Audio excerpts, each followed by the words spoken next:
Even after playing games like the entire Soul series with level 1 runs under my belt, Devil May Cry 5 on DMD, Final Fantasy 16, etc., with all of the most remarkable bosses in history, Armored Core 6 still stands out on top with the greatest bosses ever.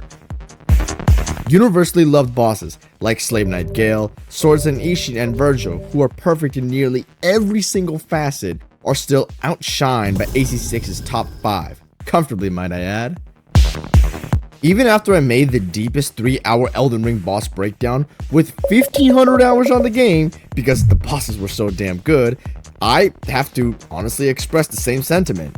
Armored Core 6 has better bosses. Only by a smidgen though, the rosters are very close.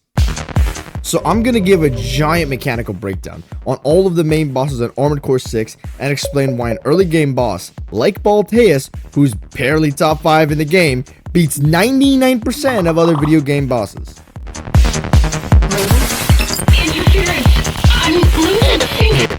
Here, I'll need contact with you.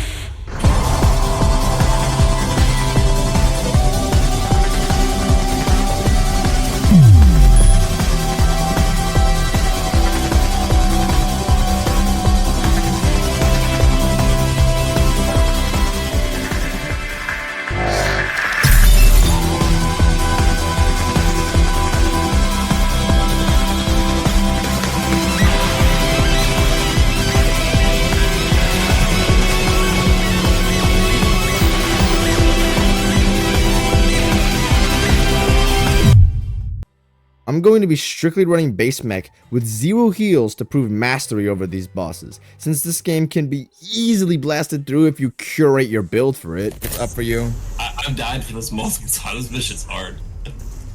Even with endgame gear. This is why I use the dual stun needle, dual Zimmerman build and one-shot everything in the game. So lame.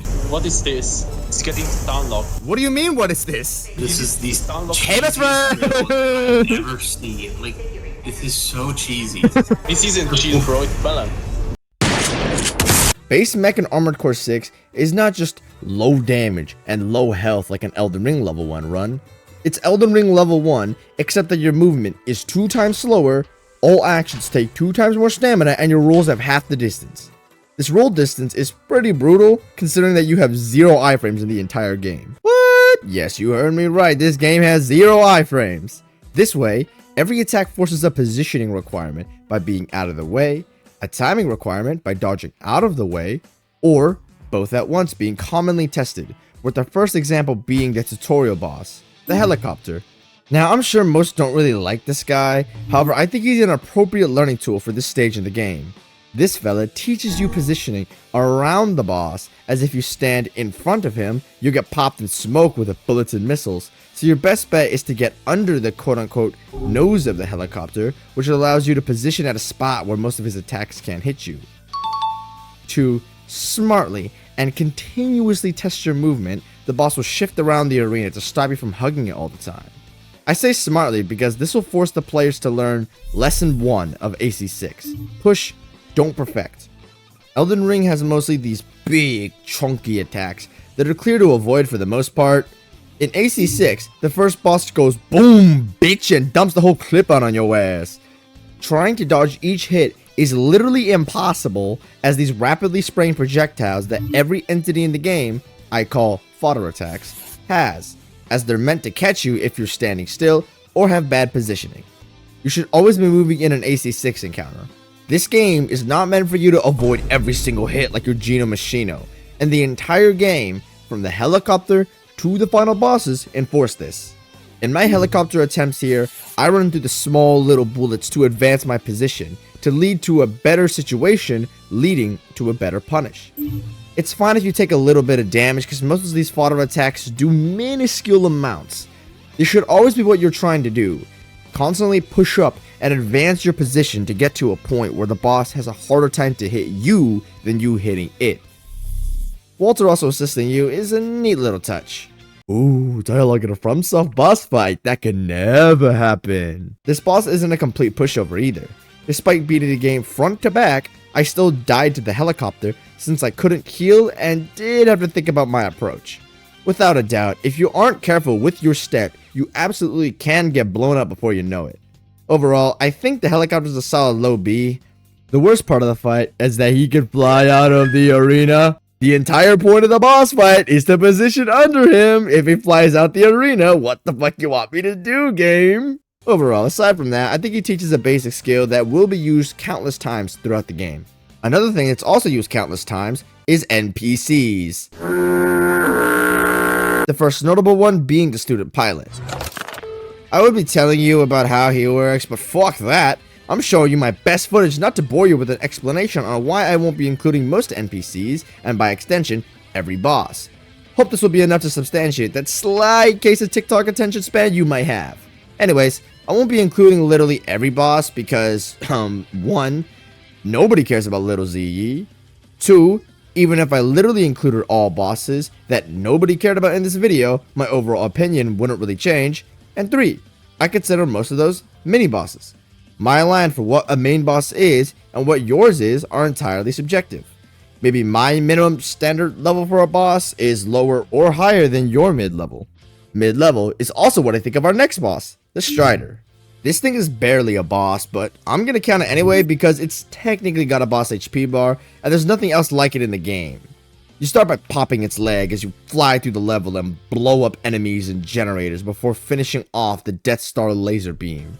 It's an alright little boss that's pretty awesome the first time, but I could see it wearing off considering the quote-unquote boss fight is more playing with the ballistic projectiles and a low amount of combat. High B tier. I typically don't like level bosses like this, however, when the fear of falling off and being blasted with a Death Star laser is imminent, it's pretty memorable. Good job, Raven. Like our next real fight being the Juggernaut. Okay, I'll stop now. Typically, I don't like summon assisted fights in my video games, considering that they take too much of the heat off you, making the fight more boring than it usually is. However, I actually do think they do a good job here. For being an early game boss, the player is probably not very familiar with the mechanics of the game yet, so this acting like as a sort of filter to teach the skill here is very good. Especially since you will need this for later. Basically, here you are with your buddy, Rusty, and you'll notice that this boss is very hard to hurt. There must be a weakness somewhere. Let's find it. His weak point is his back. The helicopter taught us a valuable lesson to position around the boss for openings, which applies here as well, just more critically. With Rusty distracting him, this makes for a point where the player is best suited to revolve around the Juggernaut's back to get hits in. The player will notice that verticality is actually very useful for targeting the boss's back instead of rotating around it, which takes a lot of time. This is further accentuated in the second phase, where Rusty needs to leave and now it's just you and the Juggernaut. Rotating is straight cancer, because without Rusty, he's always facing you, and since his turn speed is so fast, even if you do get back there, he can't eject immediately backward, turning that opening you finally get into an attack. So now you might wonder, how can I attack his back? Dun dun dun dun, verticality saves the day here, allowing you to attack his back as he can't face you as you assault him from an aerial angle. The boss can turn, he can't look up. Once you figure this out, he turns into a much more interesting fight of managing positioning, not only on the ground to rotate around him as much as possible, so when you go up, it's easier to hit his back, then you will inevitably come back down since you can't stay in the air forever due to your limited fuel. You'll find a way to rotate around him, and then you'll go back up. High B tier. Good job, Raven. He doesn't touch the top dogs in the game, but he's still a good boss to fill in the gaps of NPCs, like Sulla, who's our next boss, and despite being one of 10 million NPC fights, I want to include him regardless because he teaches a valuable lesson about NPCs in my opinion. Despite him being more minor than a Minecraft YouTuber's sexual interests, he's kinda necessary to talk about in my opinion. See, before this, you could beat up that cheap chump, the student pilot, without really understanding what's going on, as you still look like a champion when playing like a fucking dumbass. Spamming your projectiles from a distance and spamming dodge is your go-to, and you'll probably be okay. With Sulla here, he was the first guy on my first playthrough to give me some trouble, ironically. I just oh, okay, it's up. Hey, best friend! Oops. He's calm. Oh, okay. Yeah, I know. Okay, that's the thing. He just loads it. Whenever I get close, he just loads his full blow. He blows his load into me, and then, of course, I beat him with a couple attempts in this run. I'm good at this game. But regardless of my performance, I think the distinction between these two experiences highlights an important lesson about AC6 combat. To break him down a bit more, he has bubble attacks that were super overwhelming, that seemed undodgeable. Despite the severity of an undodgeable attack, that was secondary to the primary issue, which was, why do I keep dying? I mean, yeah, he was fast and kept pressure on me, but he kept it ranged where it was hard for me to hit him. I tried to keep up the pressure on him, but got overwhelmed pretty quickly. So, damn, if I can't play ranged and can't play close, what's the solution? The issue was, skill issue! All basic fundamentals were tested. Kind of what you call a skill check. How good are you at the fundamentals of AC6? And first time through, I think I was so bad, I'm pretty sure I spent more time on this guy than BALTEUS. Showing you my winning footage, you can kind of see how I play. Not overly aggressively, dashing into him all the time, but knowing when to stay passive and when to jump in. When to let him just sit and let him do his thing, and when it was time for me to do my thing. Low to mid B tier.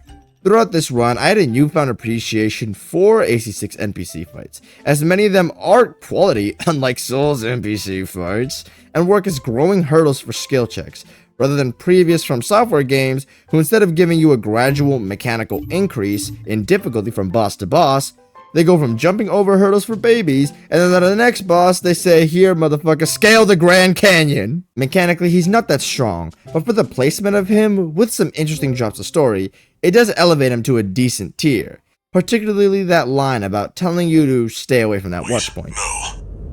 621, get out of there!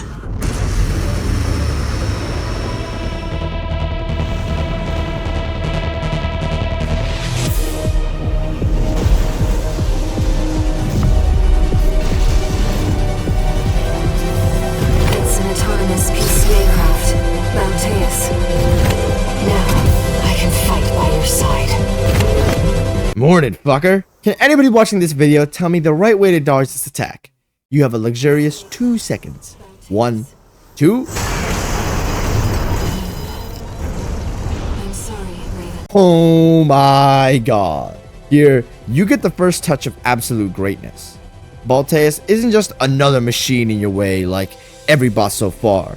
It's a full-scale, evolved unit of industrial war. This oppressive construct screams missiles into the sky, back with an insanely cinematic electronic track that is an ultimatum of skill. Get good or quit playing. This autonomous PCA craft comes in and unleashes legitimately 100 plus projectiles for you to avoid at the same time. What the fuck? Nothing in this game shoots more than 5 at you so far. And this boss says, hey, here is 200! Absolutely nobody is ready for BALTEUS' first time. System, reactivating combat mode.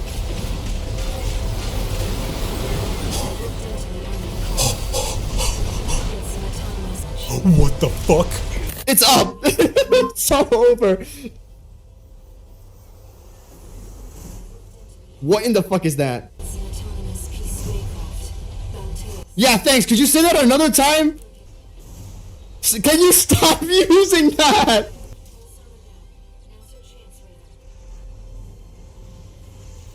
Is that it? No! That's all you have to damage the boss? The main bulk of BALTEUS' moveset will be the missiles and how to properly evade them. This shit is terminal cancer to avoid, and it's glorious. Here, you'll be forced to learn Lesson 2 of AC6 against such oppressive missile work. There is unlimited depth for you to evade every attack. However, there are wrong ways to dodge this attack. However, there is no one correct solution to evade every single missile every single time. So, what does it mean if there's infinite ways to dodge an attack without one optimal solution out of infinity? However, multiple wrong ones? I'm gonna do my best to articulate one of the most complex ideas I've ever had in a video game, so buckle up. As stated in Lesson 1, you need to do your best to evade all the damage. not try to literally evade every single hit. Due to your lack of iframes, you need to find a way to position and directionally dodge as much of the missiles as possible. Here against BALTEUS, I moved to the left to avoid the straight missiles, then close in on the boss. Moving out from the missiles would make them clump up, making it hard for me to evade everything. So getting close makes it harder for their tracking to redirect to my position. Reactivating combat mode. Then, at the last second, before one of the missiles about to hit me, I dash around the boss to jerk myself out of my predictable movement, making all the missiles go haywire, avoiding everything. Sounds complicated to just avoid one attack, I know. It took a while for me to figure it out too. You might wonder, okay, so you just did that dodge sequence. Why don't you dodge that same way every single time? Why will these attacks be so-called terminal cancer to avoid? Well, first of all, BALTEUS will constantly move and run from you, and it's hard to catch up. If it shoots the same missile patterns at a long range, you can't rotate around the boss, like in the earlier example. You have to find a new way out. Bosses running away is also never an issue in this game because you have 3 ranged options pretty much at all times, so you can play the long range game and still get optimized damage. Second, if the boss pulls out the same missile pattern but you're in a different position, there is legitimately 0 time for you to get back to the original position and execute that same dodge. Remember that there are no iframes in this game. You have to do something else. To dodge BALTEUS' missiles accurately, we must understand first that these missiles lose accuracy with distance and time.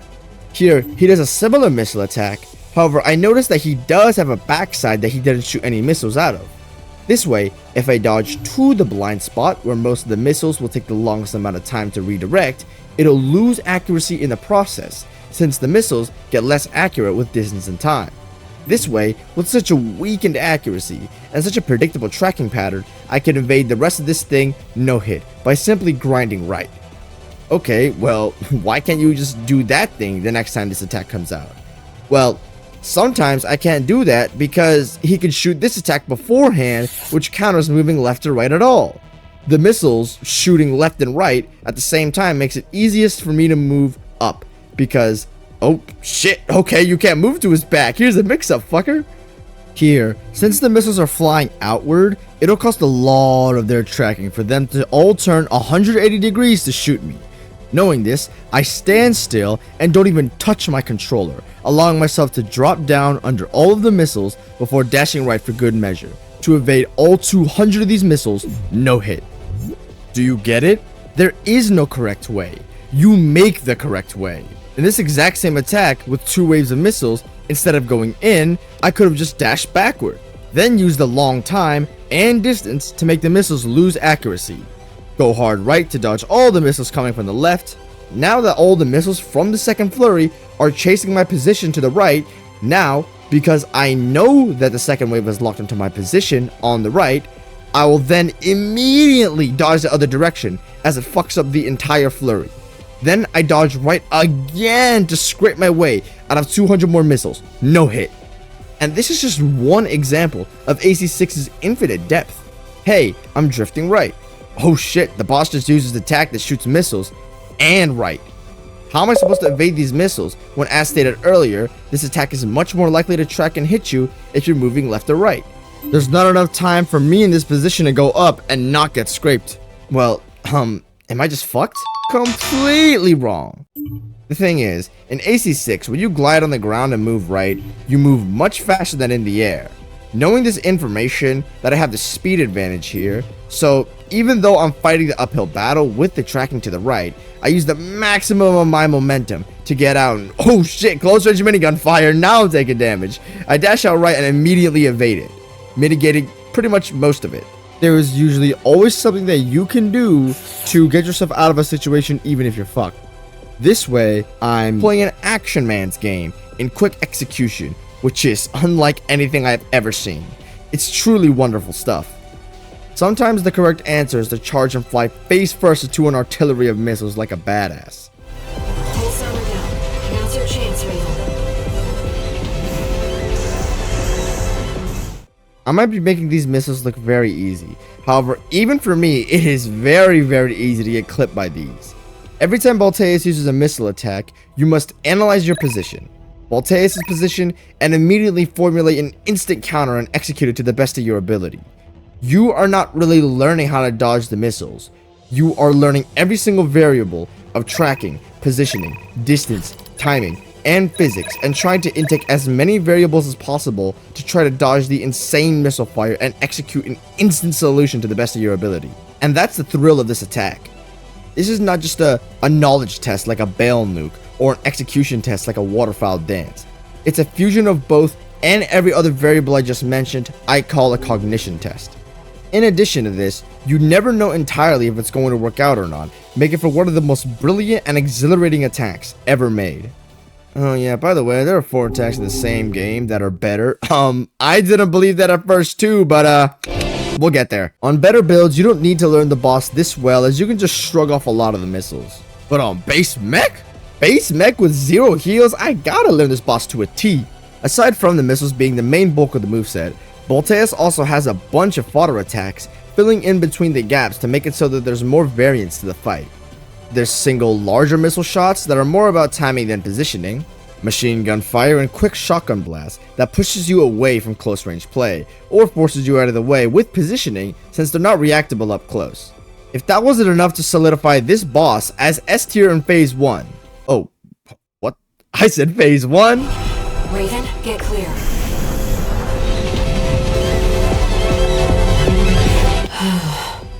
Oh my god. If phase 1 wasn't enough to tickle your winkle, then phase 2 will display a new demeanor in your wiener, because BALTEUS will now use fire waves as it overlaps on the missiles and the machine gun fire. Yeah, the missiles. Yeah, you know, the things that, you know, the main bulk of phase 1 that drive hundreds of hits? Those take the back seat as the fire waves drives this bitch forward. You must be very smart with your verticality, as the fire will almost indefinitely kill you if you don't go above or below him. Outspacing it is almost not an option due to the size of the fire waves, so it's better to dodge under and over him, and any other way that'll work in the situation. Remember, AC6 is infinite depth.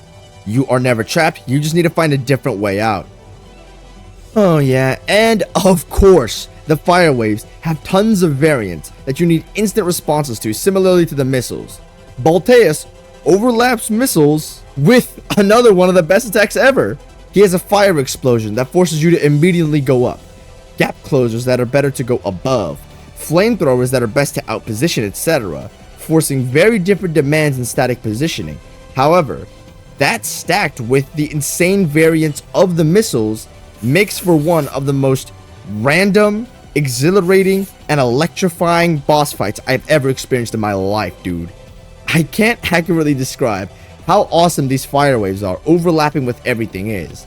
Coupled with legitimately one of the best boss themes ever made, this accelerates this fight beyond almost anything I've ever fought. Let me just show you a secret so you can kind of get an idea of how insane this shit can get. BALTEUS opens with machine gun fire as I try to jump to the left to outdo the tracking and barely evade this fire wave by the skin of my teeth before getting blasted with shotgun fire. Shit, I gotta dodge to the right now to outdo the tracking since I'm heading left. BALTEUS fires off some missiles in which I prepare to move right to avoid. Oh, what fire wave? What about the missiles? I lean back to let the missiles whiff by my face, and because there's a fire wave double spin, I let it pass by my head, so I continue to drop. But what? There's more missiles that I forgot about that I should have been more perceptive of, so I immediately glide to the right to move out of the way. And this entire fight is pure nuts to butts action, incorporating aspects of memorization, reaction, prediction, guessing, and endless solutions to form one of the most replayable and perceptive boss fights ever made. AYRE's sick cinematic voice and ethereal synthesized feel to the fight as she helps you throughout the battle, showered with an equally and as impactful thrilling soundtrack. God, I can't suck off that thing enough. You gotta listen to that. Makes me give this boss nothing less than a high S. Top 3 bosses of all time. Let's go, baby!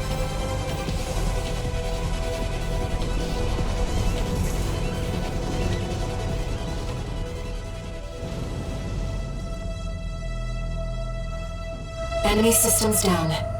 It's silent. Good job, Chatty. Since it's the early game and we need a bit of a break, and Smart Cleaner here does that job for us perfectly. It's a boss that's much slower and more overhated in my eyes. The Smart Cleaner does actually work a bit smartly. Basically, the way this boss works is that he has two giant spiked lava arms that will damage you if you run into them. It's got contact damage, so even touching them is pretty bad for you. It's difficult to stay on the ground due to their large and what feels like almost oversized arm model hitboxes. Your first thought might be to head up because it feels much harder for it to swing if you're above it. You know, kind of like what the Juggernaut taught, positioning around your opponent, right? Well, that doesn't work either because it's got a mini volcano on him where if you head up too much, it will erupt with lava lingering AoEs on the floor. That is also extremely tanky. Like, holy shit, my guy is turning into a shit show. So, what is even the solution? AP at 50%. It's the play ranged, an unexpected one. You see, the Smart Cleaner is far too tanky for this point in the game. However, it is a very obvious weak point. It's hard to hit at close range with a constantly rotating boss with such large arms that trying to accurately hit it at close range is a death sentence. However, at long range is a straight line. Usually, in most other action video games, this is the exact opposite solution.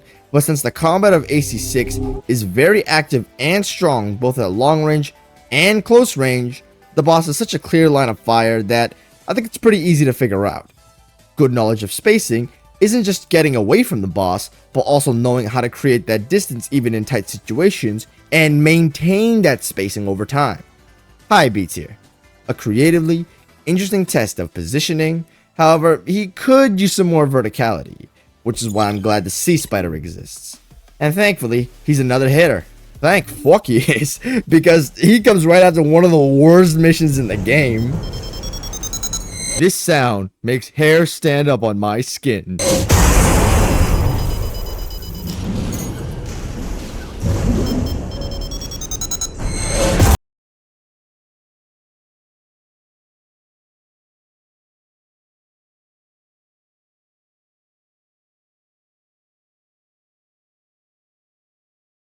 I'll gladly take the Sea Spider for compensation. The Sea Spider is another interesting case, like absolutely every main boss in this game. Here, this is a boss that will absolutely spam the shit out of fodder attacks on you, so you must always be on the move, which can get super overwhelming if you don't use verticality to your advantage, a skill essential for future GOATs. Stacked on top of the aggressive stomps from the Sea Spider that I can't dash out of due to my shady booster presents an interesting challenge. It also doesn't help that these stomps will pretty much one-shot me. The biggest key for beating this boss is an aggressive test of verticality. Since you can't dash out of the stomps, you must go over the stomps or dash far under the stomps to outdo it. In addition with this, the Sea Spider also has a big issue with tracking you in the air. Seriously, you are untouchable from its strong lasers up in the air. Like, boy, what are these lasers doing? But due to your terrible fuel on base mech, you can't stay in the air for so long, so learning when to drop down under the stomps for fuel recovery and boosting up to evade the lasers is a fun mix. It's a brutal verticality check, yet I'm glad it kicked my ass. A mosquito basically pecking the Sea Spider from all sides must have pissed it off though, because on phase 2, he says "fuck you!" and he starts flying too. Now it becomes an even more tight battle of verticality management. Now he's got these ground checks that punish you for being too close to the floor, which is clearly telegraphed by the beep beep noise. A lot of its moves require a greater understanding of air tracking to outdo successfully, which BALTEUS should have taught you by this point. Eventually, the spider will do its ultimate attack, being its spin. This is an attack that you can't dodge out of, you can't dodge left or right from, and it tracks for so long and basically becomes a tracking orb of damage. The only solution to avoid it is to use verticality very well to fully evade it, as it's more punishing than a BALTEUS missile, however not as complicated to avoid. The movement IQ and game knowledge I got from previous bosses did help here immensely. Raising that level of skill was a pretty damn awesome feeling, just like the boss. He admittedly is a little bit passive, and I think he could work well with more added to him. Just, I don't know what specifically. Mid to high A tier. I also think that the name for this boss is pretty cool, unlike the Extra More duo, because these guys' names fucking suck. I didn't even know what to name these two because they're so hard to distinguish. Regardless of the name, the way that this fight goes is that there's a melee guy and a ranged guy, similarly to a lot of From's previous gank templates. Why the Lieutenant is the dominant melee guy and the Sergeant is the guy taking the bottom with ranged? I don't know. It's a decent gank fight that's slightly elevated due to AC6's strong combat system that shows you where and when the attacks are coming off screen due to the beep beep. I also think it's cool how you can use the boost kick as an evasive from the thrust grabs. Thanks, Walter. It helps. Oh, I got. Holy shit, did that man just... Yes. Oh yeah. A solid B tier. Nothing too spicy, but I just kinda wish there was more done with the gank formula by this point. Spicy is what some of you might also think about my Cataphract take. I do not like Cataphract. I think he's Cataphract. Basically, the way that this boss fight works is that he has a weak point, like the Smart Cleaner.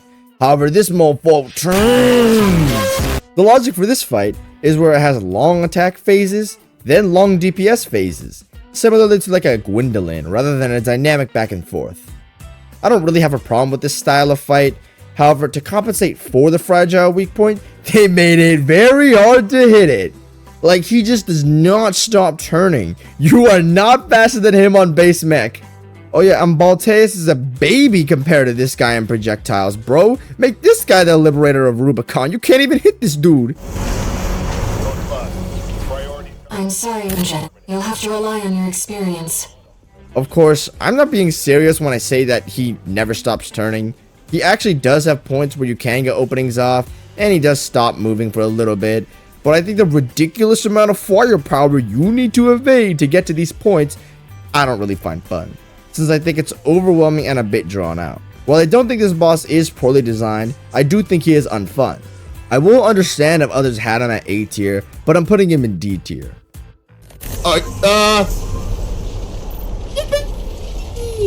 That was the weirdest boss experience I've ever had in my life. This boss feels like Seath. Yo! That is the craziest comparison ever. Let me explain. Yeah. Hold on. Let me finish. Hold on. Let me finish. Okay. When you fight Seath without breaking his crystal, Must be a tough time. you can't do anything against him. He has invincibility. And then once you break his crystal, he's so free. And that's the case here. There's so many better ways to do I like this boss. As it's like better than it's a puzzle boss. This Giga Tank, man. This Giga Tank that is moving at the speed of an F1. Comparing it to a dragon that I haven't seen move. I don't even think Seath can move faster than the pace of a snail, and he's comparing it to this fucking tank. Now, I know what you might be thinking. Armored Core 6 still stands out on top with the greatest bosses ever. Most remarkable bosses in history, Armored Core 6 still stands out on top with the greatest bosses ever.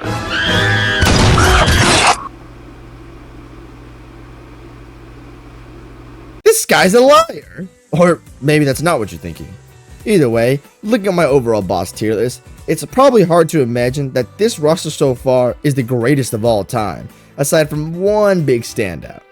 I'm here to tell you that this is where the game picks up in boss quality, and sheer greatness is pretty much the only thing being served on your plate left tonight. So let's start that by getting to some good meat after a long list of potatoes. Let's get started, Jet. When it comes to spectacle fights, From ain't top this one. Typically, I don't care much for the lore.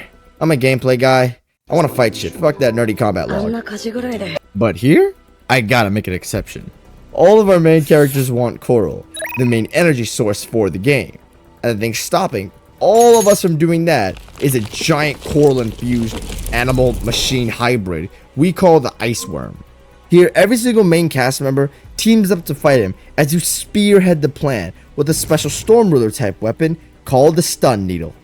Nothing else works on him pretty much, and once you shoot him once with the Stun Needle, he goes down allowing for a hit.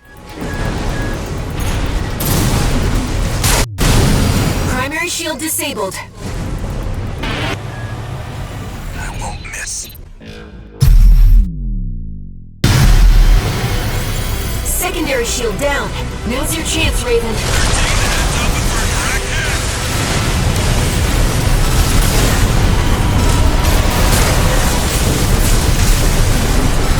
That freak actually did it.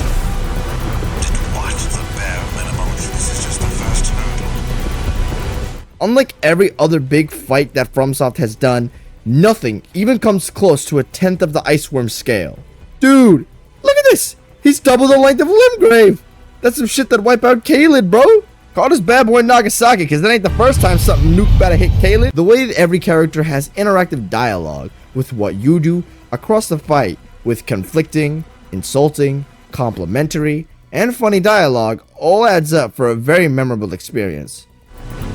V4, load the next shell.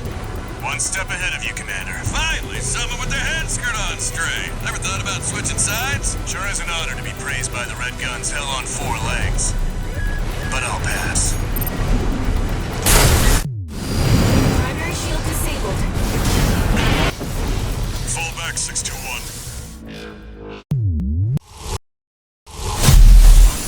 We've underestimated this beast. Sure, mechanically, a lot of it is kind of just waiting around for you to get a correct opening.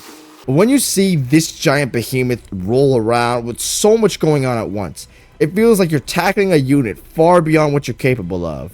The spectacle and scale of it all makes up for those passive moments. Once it hits 50% HP, holy Kino! Now the boss becomes mechanically interesting, with it shooting intense coral bombs at you that explode on the floor when they land, so you need to account for that.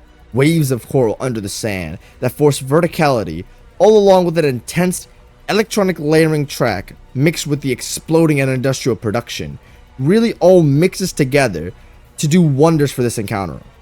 Mid to high A tier. While it isn't better than Rykard mechanically, or in terms of cool factor, in scale and enjoyability, it definitely competes. All emergency valves closed. Disabling limiter.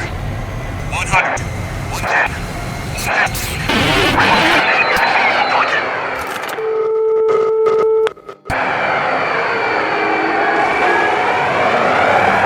All or nothing.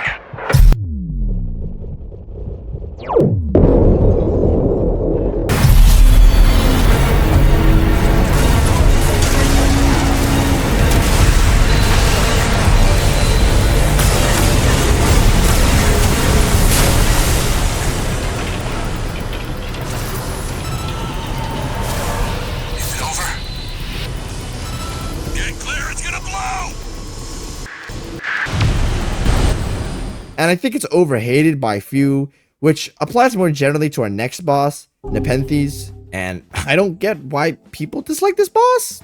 Well, I do get it, but I think it's more an over-exaggeration. I did heal for this just because I didn't really feel like trying to no-heal it with how much damage it does, but it's not bad. Nepenthes is a unique boss where you fall down to try to evade laser fire from far below, and take care of some fodder mobs while you're at it before the main stage of the boss is set up, using the nearby pillars to block some laser fire. And that's it. You just fall, and need to know when to block the lasers with the pillars and the rafts before continuously falling. It's kind of fun having something like this being a level, and sort of a boss at the same time.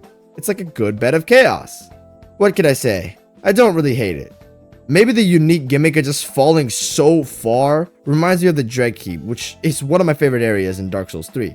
An easy and very different type of boss fight that's good separation from everything else in the game. High C tier.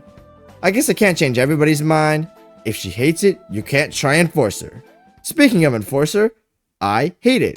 At first, throughout my initial attempts, he always ran away in such a small arena, with his gun arm pretty much meaning the end of me if I got hit. And after beating him, I was right. He does run away a lot, but that was secretly a positive in hindsight.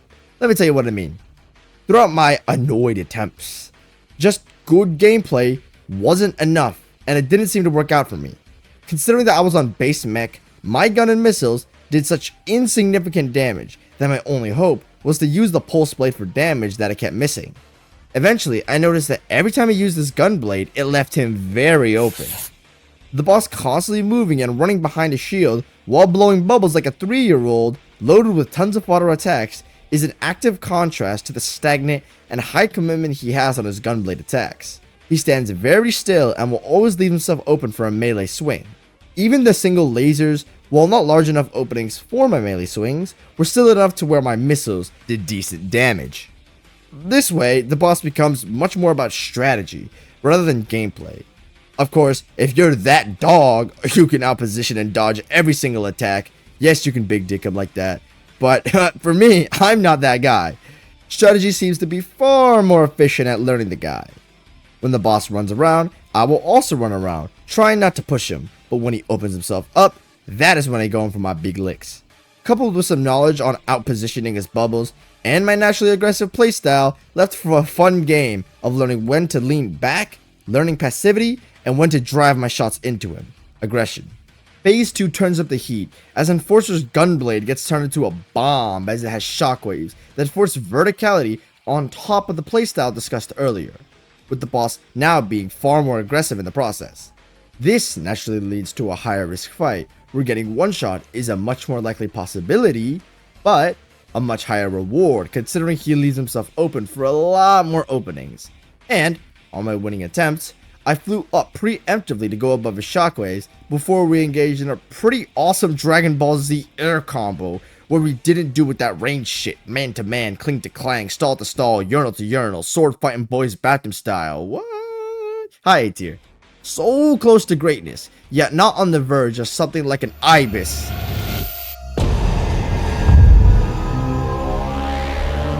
Be careful, Raven. Watch your footing. Our next boss is the next spark of greatness, like BALTEUS. If BALTEUS' occasional bursts of absolute greatness, mixed in with fodder attacks to keep you anticipating, IBIS is then like a constantly moving BALTEUS missile at all times, however a little slower. Machine gun versus shotgun type of question, you know what I mean? Yeah, and IBIS is fucking fast, boy! Legitimately, this is the fastest boss in the game, and pushes the pace harder than any other boss I have ever fought. If I thought Cataphract was fast, bro should pack it up and join it with Archivist because he moves like a snail. It'd help if you could shut him up. BALTEUS will basically plan its version of fodder attacks I call stars. Individual, tiny droids that shoot a little laser at you, with there pretty much being at least multiple on the field every single second. You are never safe. They add so much passive intensity to the fight, forcing you to always move. Outside of that, the main bulk of Phase 1's moveset, offensively here, is the projectiles. These big get-to-potential sworded slash attacks. These things are so insanely problematic. They crack your HP insanely on base mech, and they can't be avoided with hard dodging, aka drifting one direction, then dodging that direction. Straight up, the tracking is far too tight. The strongest version of this slash attack is what I call the cross slash, with pretty much prime base clan level aiming. After enough failures, I decided to try what I call reverse dodging, aka drifting one direction, then dodging the other direction immediately, and I'm still caught. What? How is IBIS so strong to recognize the direction I go instantly? This isn't like a BALTEUS missile, where it's dependent on tracking, because if tracking was all there was to it, there would be absolutely zero reason why the cross slash would ever hit me with how fast I jerked myself from one direction to the next, that quickly. There's no way such an attack could track me that quickly. After a couple of deaths, I deduced that, giving Pierce cover your ears! Armored Core 6 has input reading. Now I know what you're thinking. Oh, that nonsense where you get instantly frame 1 counter and there's nothing you can do about it.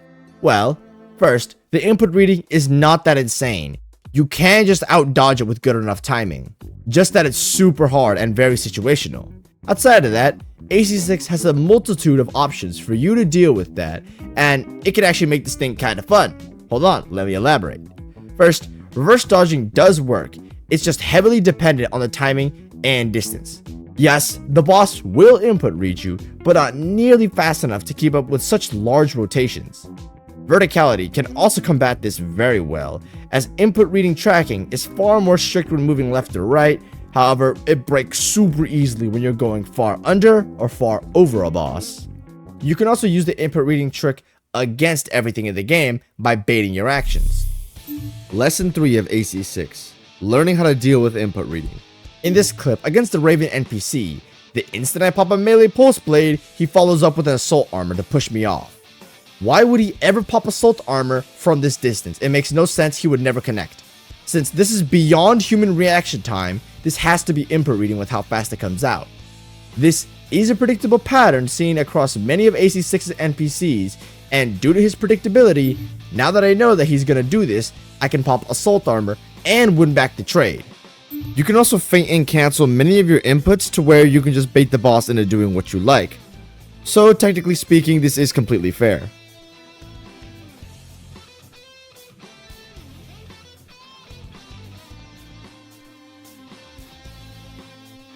With so many tools to counter IBIS's very simple and predictable input reading on its slash projectiles, it more so becomes tricky targeting rather than aggressive bullshit losing most people probably think it is. If true input reading actually did exist, then this boss would be ass. But it's not. These make up for a great dash of meticulous timing amongst the other insanely spammy little lasers. The boss has a ton more interactive elements going for it, such as this falling star attack that is very hard to evade without going up. But then, it immediately smacks you with a rotating projectile slash from the left, so dodging top right hard fucks with it as a guaranteed opening. It's also got this triple slash attack that requires a lot of specifics in the moment. Once again, infinite depth, think you get the idea. Sometimes it's best to drift, sometimes to reverse dodge, sometimes it's just best to hard dodge, drop below it, etc. Oh yeah, and if you loved abusing verticality on that, IBIS will react and adjust, cause it can mix it up, bub. He's a triple slash that aims and is shaped vertically to catch people like me hiding under the boss all the time.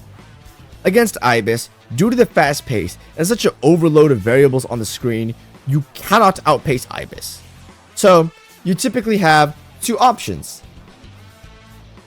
A, stay in range with IBIS, which can lead to a semi-fast paced fight, and play it like a baby. However, you can always do B, like a man. However, with my extremely aggressive playstyle and the boss's constant invasion, A was not the answer. Sit back and punish it with smart timing. You can absolutely do that if you want. But for me, that's never the case. Due to AC6's infinite depth of play, more defense signals to me means more aggression.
Ah, pop it with a phase 2 cutscene.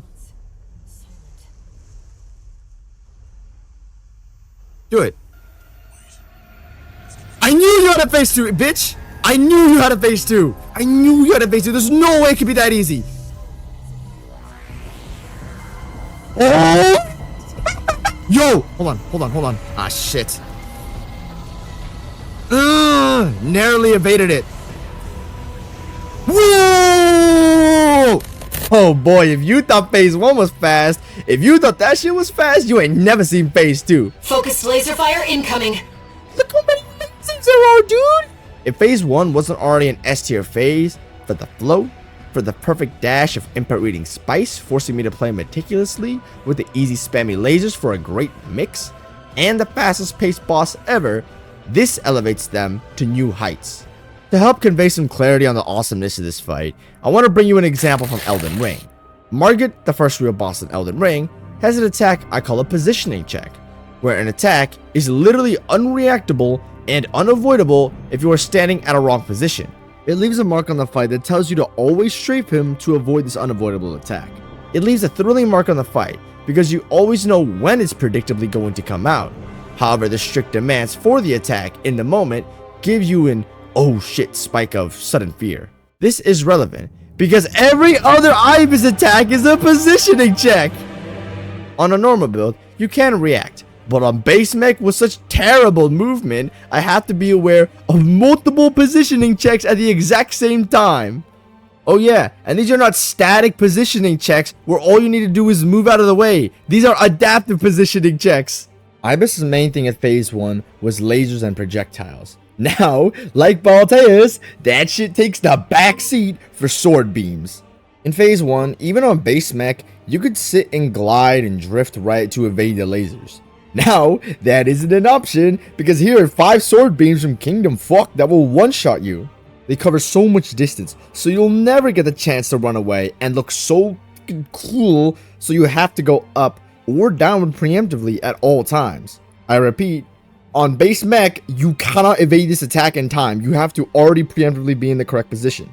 But then you have his input reading uppercut that is extremely tight that forces you to move out of the way so you can't constantly stay above or below him, followed by another sword beam.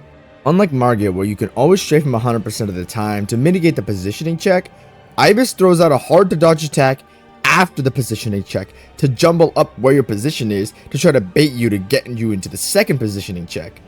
Once again, similarly to the BALTEUS missiles, there is infinite depth here. There is no right way to avoid these attacks.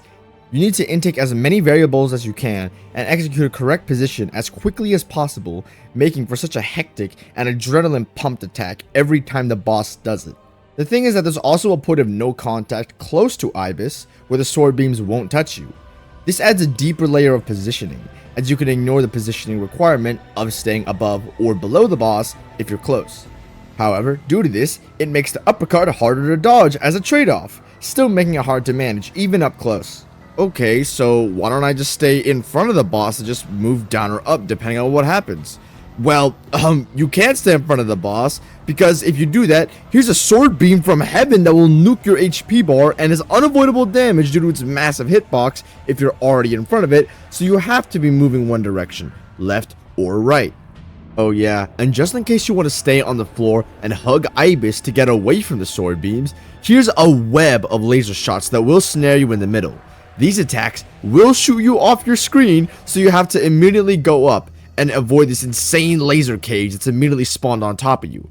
If you ever wonder what it felt like to be Jotaro dodging Dio's knives in stop time, this is the closest you're gonna get. Oh, and this bitch can throw this up at any time, anywhere, doesn't matter if you're in the air or on the ground, this laser snare is there. I cannot tell you once again, like BALTEUS missiles, the right way to dodge this attack. There is no correct way. You make the correct way. You have to know the mechanics well to immediately recognize your position and immediately formulate a response. It's so thrilling every single time. It's like I'm playing fast-paced chess. Again, where we both try to overtake each other as quickly as possible in a random instant big brain counters that I have to execute on immediately. Oh yeah, and here's some more sword beams, because why not? It also has this closing attack where you have to go behind IBIS, because if you don't immediately, it closes into a straight line where you get cucked by all of them at the same time. This can also happen anywhere at any time. If you're on the floor, you have the biggest opening possible, because if you're in the air, it's far harder to avoid and you risk being sucked into all of them. I know it sounds super demanding to have to manage all of them at once, however, with the depth of the game and the fantastic movement, it isn't as hard as it sounds. What does make this genius, however, is that IBIS keeps all the moves from phase 1. But even more critically, you always have to be moving, which forces you into random positions, so when one-shot position checks do come up, and you're forced to instantly adapt to whatever's coming to you, you always have to anticipate something crazy coming up. However, you don't know when exactly, leaving for one of the most electrifying and addicting boss fights ever. So, damn, what the hell? Where am I supposed to position and dodge against this boss? I can go in the air, but air mobility is poor, which is bait for the sword beam slam. I can stay mid-range, but the closing sword beams are extremely difficult to avoid at mid-range. I can stay long range, but with how agile IBIS is and the volume of shots that IBIS brings, it's extremely hard to get any hits in at all. I can stay close, but the laser cages and input reading uppercuts have such tight overlap on them that it forces you into unique positions that's difficult to manage as well. If I try to stay as airborne as possible, I'll no feel when shit gets tight. However, if I don't stick to the ground and try to ascend every time sword beam waves come up, that doesn't work either. On a normal build, you can tank and ignore these requirements, but on base mech, you must be like water. Always be ready to bounce and act in any situation. Use the infinite depth to your knowledge. You are not trapped. You are playing the most fluid and mobile combat system ever made. It's not about freezing up and stabbing the boss back. It's about staying fluid and fighting another opportunity to slip through the cracks and crashing down on him whenever you can. If IBIS does a wall of stars with the cross slash, it's usually best to jump up to avoid the wall of stars because they usually aim at the floor, then go one way, then dodge the other. But to conserve fuel for the next big attack that may come my way, I sacrifice a bit of health to go in on the attack, outdoing the track to go behind it. Remember, lesson 1, push, don't perfect. Know thyself and know thy enemy. Once you know that, nothing can stop you. Oh yeah, and this boss can just transform into a white dwarf star anytime it wants, and it's awesome. I legitimately laughed the first time I saw this. I did not believe what I was fighting. Load up all these attacks on top of phase 1 at a faster pace, and you get truly one of the most pulse-pounding, pace-pushing, pressure-heavy bosses, as it plasters red lasers all across your face, testing perception for a truly unmatched battle. From here, my words will not deliver justice on how to beat the boss or really convey how awesome it is in general. There is nothing I can say other than to unironically get good, know your moveset, and know the game's mechanics very well, and know IBIS's attacks very well. Once you apply all of those together, it doesn't matter what situation comes up. At some amorphous point, your deductions and solutions come to mind immediately, and at some ambiguous point, your responses become automatic. Let's go! Woo! Millennia who? Moog who? Godfrey who? BALTEUS who? It better not be. I'm ready for a phase 3, bro. We could run it. I gotta go to sleep, brothers. I gotta go to sleep. I'm not saying this because I can't. I can't continue, dude. If I keep playing this game, I will never be able to sleep. I will never be able to sleep. This shit is too peak. Thank you everybody for joining. Greatest boss ever made. Period. Up to this point, because it's probably not even top 3. We've got 3 better bosses coming up, but Carla and Chatty ain't one of them. The next is though. So, this is another one of those dom and sub gank fights. You know where there's one aggressor and one ranged guy? At this point, I'd be a bit tired of the formula, but instead they actually do push it in an interesting way here. Instead of the dom or the aggressor pushing you back with melee attacks, now it's missile spam. Carla is the dom, and she uses these very obviously delayed and telegraphed missiles, so you have an idea on where to dodge. These slow attacks are complemented well by Chatty's fast missiles. AC6's combat, allowing you to see and hear attacks off screen very well, allow for a good mix of both. Despite Carla being the dom, it's more like being a good balance between the two. I also don't know if this is intentional, but you can shift between the pillars under Chatty to isolate 1v1s with Carla as well as block missiles. However, if Carla comes out, then you naturally also have to step into the danger zone. I low-key kind of frauded this kill because I used the pillar for the entirety of my kill, but we don't talk about that. An interesting mix of not only attack positioning to outdo the flurry of missiles, but also arena positioning to help you out occasionally. A tier. Okay, mid is over. Well, they're kind of not mid, but they're mid compared to...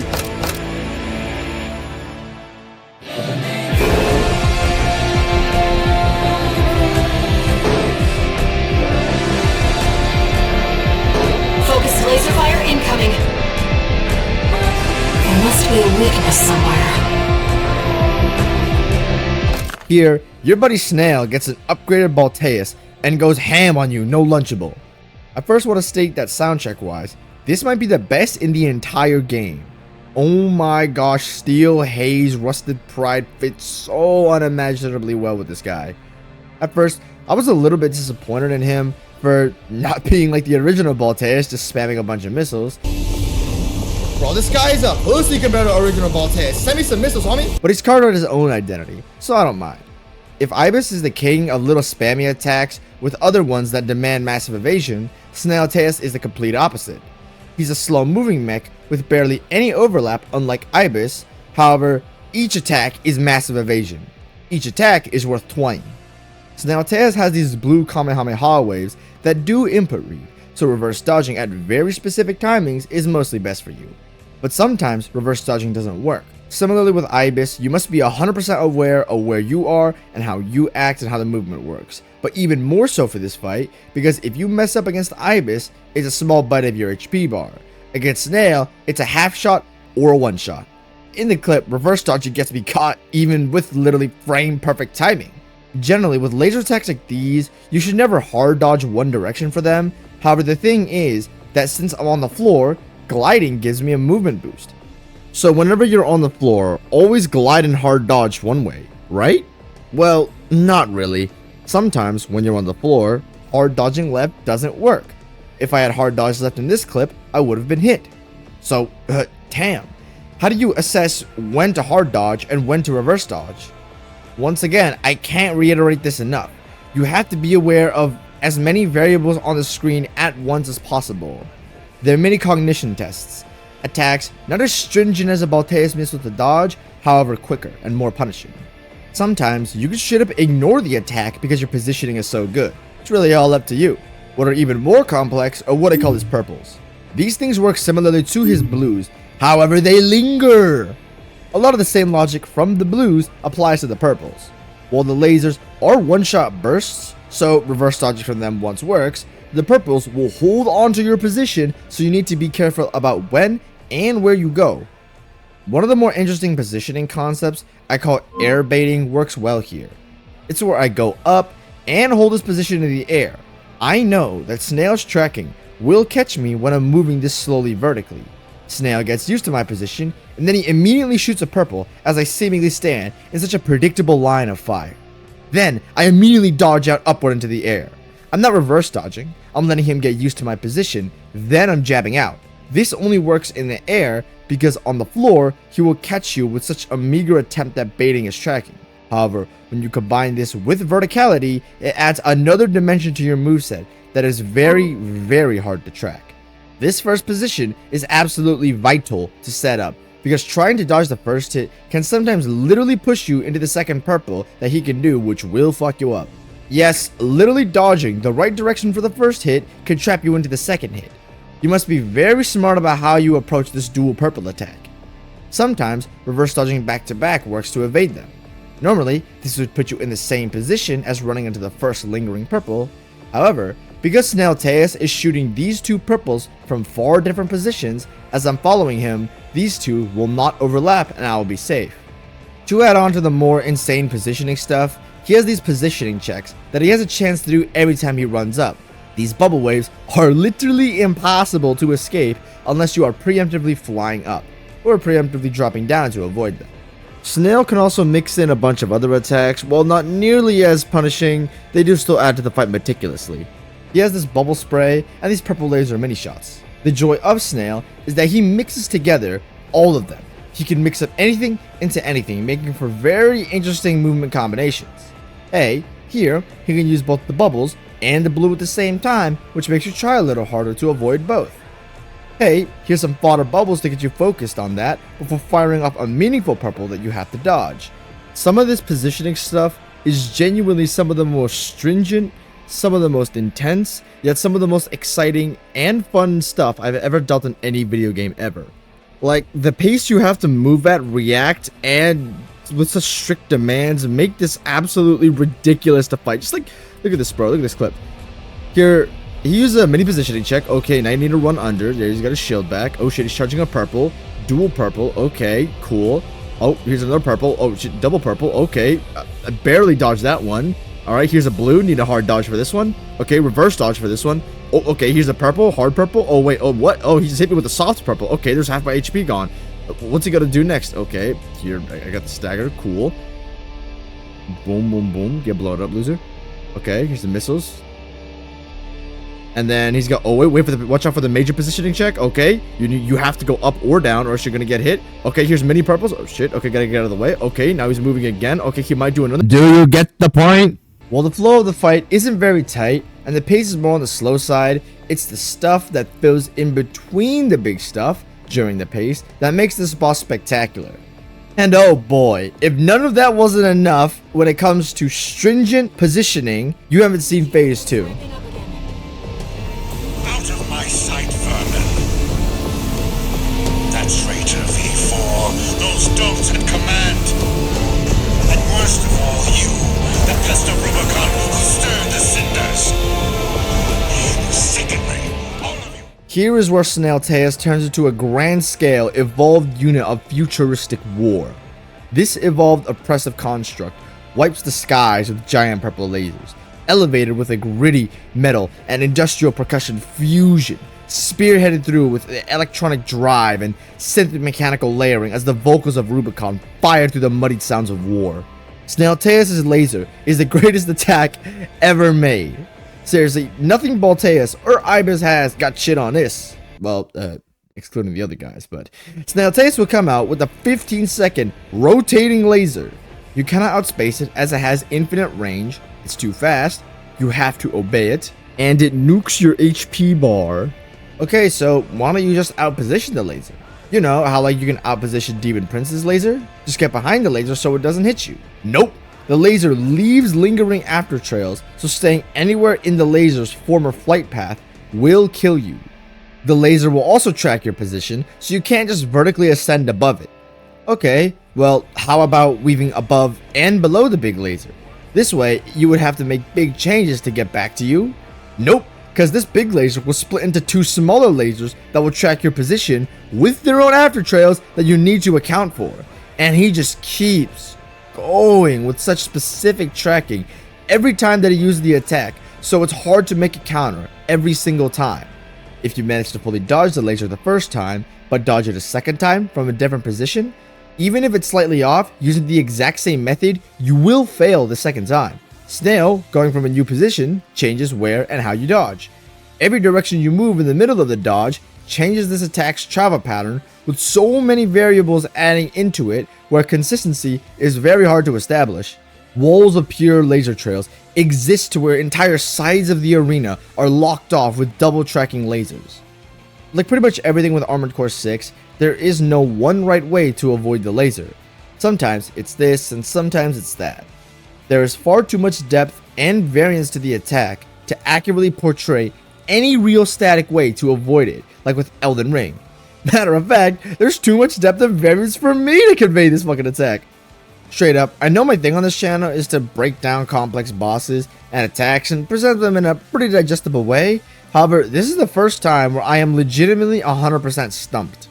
I can dodge the attack, but I can't tell you how to dodge the attack. This attack is kind of like a cognition test, a BALTEUS missile.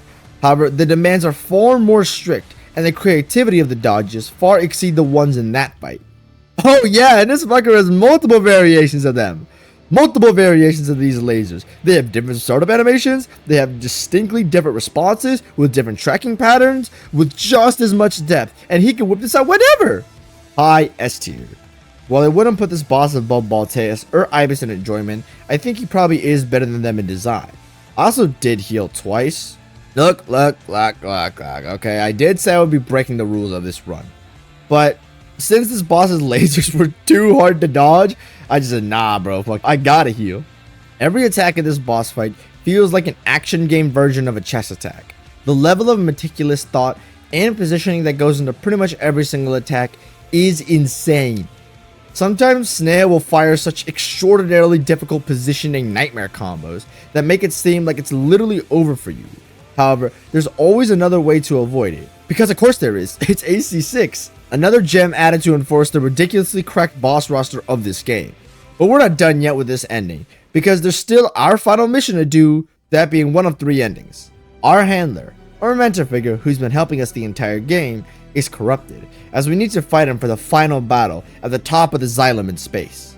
It is an awesome setting, and that fight doesn't let up either. For being an NPC fight, he's decently basic, with one big caveat being his laser attack. This thing is very fast and basically unevadable if you aren't preemptively in the right position to avoid the attack. He has 2 that he can launch from either arm. The attacks will usually one-shot you or crater you on base mech, so these are his greatest strengths. However, they are absolutely a guaranteed opening. This way, the lasers, similarly to Enforcer's gunblade attacks, are simultaneously his greatest strength and his greatest weakness. The best way to maneuver around these is to always be above or below Walter 100% of the time. Anywhere on the same elevation risks unavoidable damage from his laser, meaning a basically instant death.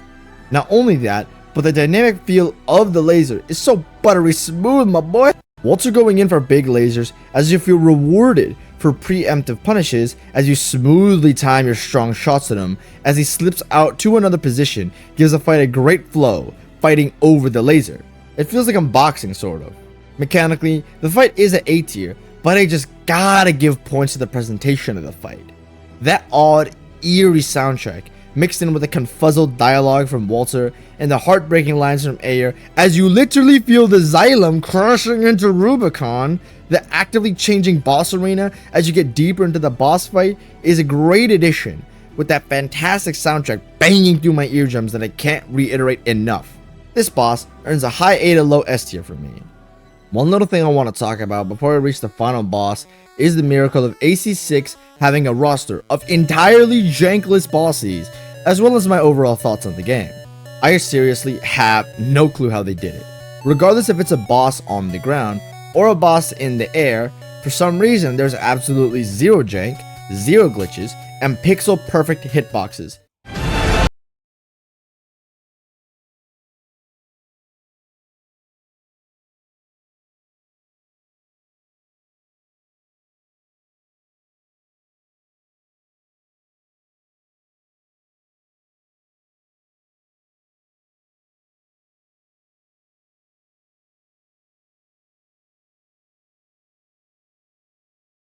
Seriously, look at this shit. These hitboxes are pixel perfect.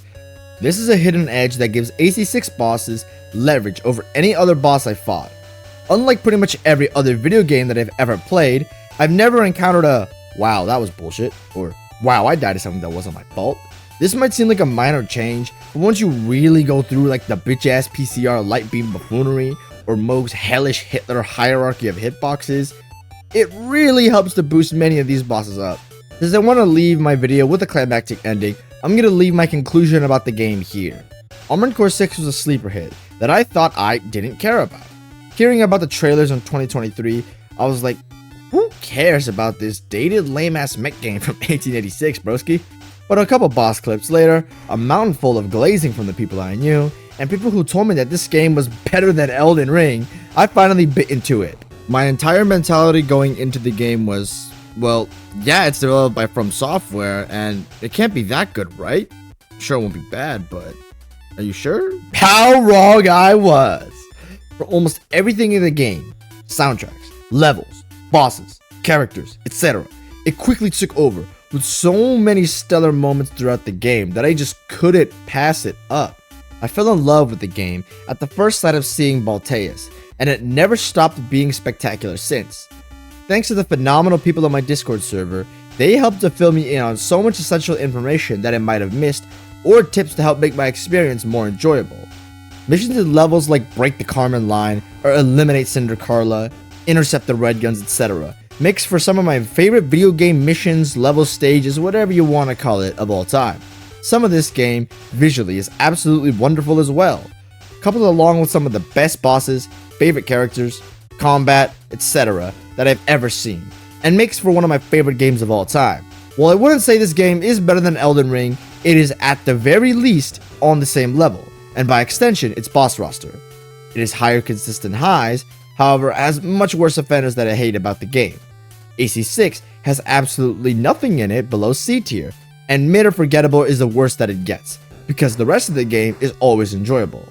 Think about that, man. When's the last time you played a game where you dislike nothing and you enjoy everything? Seriously, I can't name a single bad thing about this game. Is there a lot of mid? Absolutely. Are NPC fights used a bit too much? Absolutely. Do I wish the levels were harder? Yes. Even on base mech with no heals, I was still able to beat them without much trouble. Is that bad? No. Easy does not mean bad. For all of you on the fence, or not really interested, who have made it this far into the video, please buy this fantastic game. It deserves it, and it doesn't get nearly enough love. Thanks to this game, I'm interested in all future Armored Core games, and if an AC7 ever comes out, I'd probably blindly buy it, for how incredible this game's experience was. 10 out of 10, top 3 games of all time. Moving on to the second greatest boss of all time.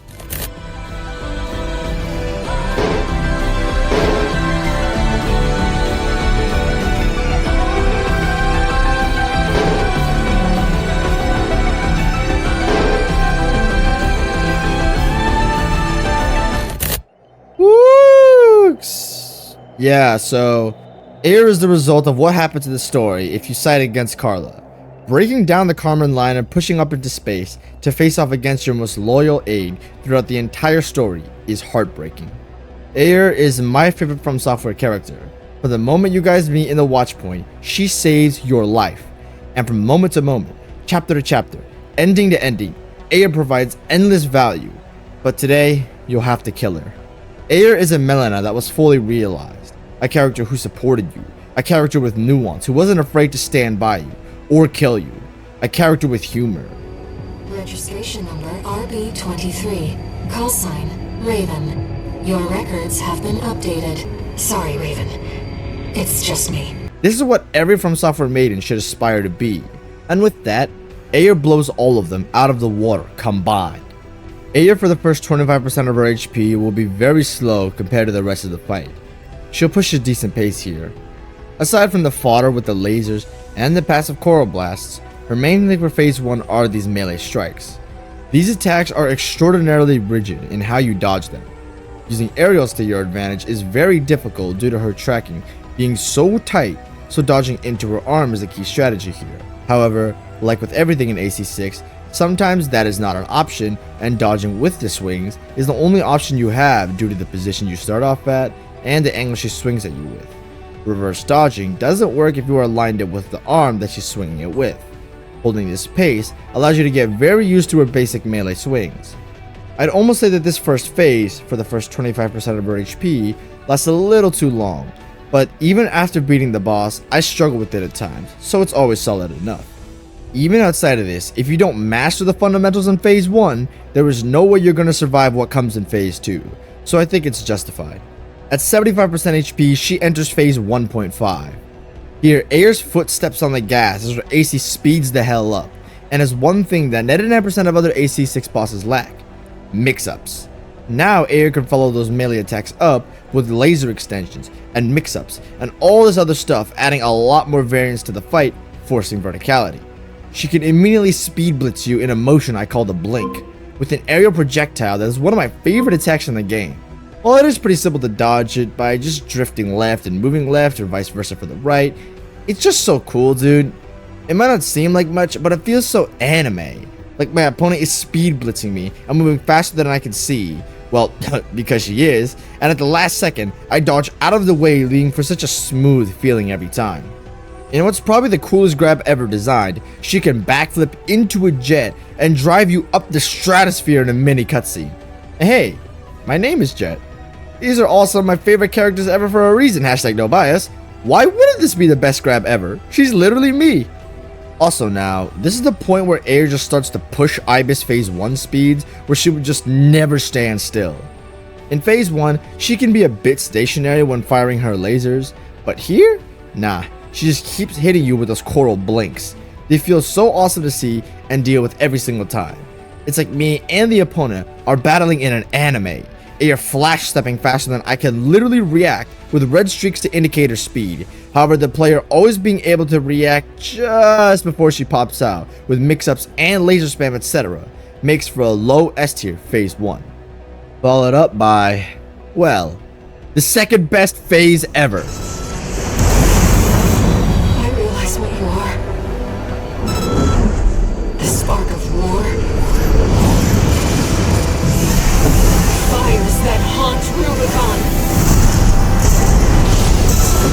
AYRE now summons clones, and oh my god, these are the second best attacks ever. Maybe even above Snail's laser. These clones are the combination of Pontiff clones, with Melania clones, with PCR clones, with more. I know that's a lot of clones to take in, but let me explain. AYRE's clones are something that she can dish out mid-combo as extensions. These force good directional movement and positioning, as dodging the first one can make you run into the second delayed clone like PCR's clones that will always mimic his movements.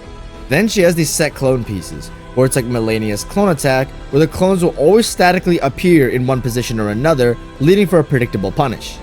She can also summon clones to predict her future movements, like Pontiff, which should be pretty easy to understand. With so much clone, it might feel like a cool way to make a predictable extension. However, here is where she ascends beyond all three of them. The fourth type of clone. AYRE, when she's moving, can literally plant a clone at any point and follow that up with anything. Her clone planting can literally kill you off screen, so you must be very perceptive with your eyes to catch them. In order to make this fair, every time she plants a clone, the attack will always be the same, so the way it comes out at you will always be predictable. However, just juggling that with the insane options AYRE has makes it so that I never feel safe. The clones having so much variance in how you treat them always leaves me feeling uncomfortable. When I see a clone, I don't know if that's a set piece, an extension of the next attack, a prediction of her next attack, or a freeform that you will stack on top of it. AYRE mixing such predictability with such unpredictability is what makes this fight so spectacular. Of course, even when AYRE summons clones that you can't see off screen, you know they're coming because she flashes every time a clone is summoned. Not noticing a clone spawning is entirely your fault. And if that wasn't enough, we get introduced to my favorite attack ever. AYRE backflips into a jet, carpet bombing anything below her with lasers, before she soars up, lighting up flares in the stratosphere, summoning 10 other phantom jets as a squadron of coral pilots soar along the exosphere before they crash down as each jet crashes, creating a mini shrinking black hole before AYRE ascends beyond the interplanetary medium and fires off a collapsing supernova of coral at you. Aside from this being the coolest attack ever, and her summoning jets, mechanically, this attack is also insane. These jets have insane tracking, and they will swirl around your back that requires the tightest of positioning and complete knowledge of tracking to avoid at times. It's just so fucking sick, dude. If all of this didn't sound like enough, her moveset is chock full of awesome fodder attacks outside of this. Her air blink sky shot is now bigger and even cooler. It's even more tight to avoid, making the fight even more intense. She's got this shotgun she fires from up top that's difficult to avoid at the sides, so you have to drift forward and boost forward or lean back and boost back at long distances. Oh yeah, and when she says the line, No, my brothers and sisters. She's not just saying that because she's going to lose them in this ending. She's saying that because literally her brothers and sisters are being lost in this battle. Look at this shit, bro. Literally, when you hit her, you can see tiny traces of coral being beat out of her. Every attack fired shows sparks of coral as her literal race is being dished out in this fight. That's some Slave Knight Gale shit, dude, where the skulls appear in every attack. Second coolest looking attacks overall in this game. She doesn't have the best soundtrack in the game, she's second. That would go to BALTEUS, but once again, she is close. However, she has one thing that allows her to gap the rest: story and presentation. Aside from one other boss, nobody in the entire game steps to her for the impact she has through her dialogue, through her intro cutscene, through her death screen, etc. Compounded with her being consistently the best boss in the entire game, no question, excluding the top one, puts her as the second greatest boss of all time. You might hear me say second a lot, besides top one, when discussing AYRE. And yes, while I do love her, she's always going to be second. And there's one boss who exceeds all of these bosses in almost everything they do: All Might.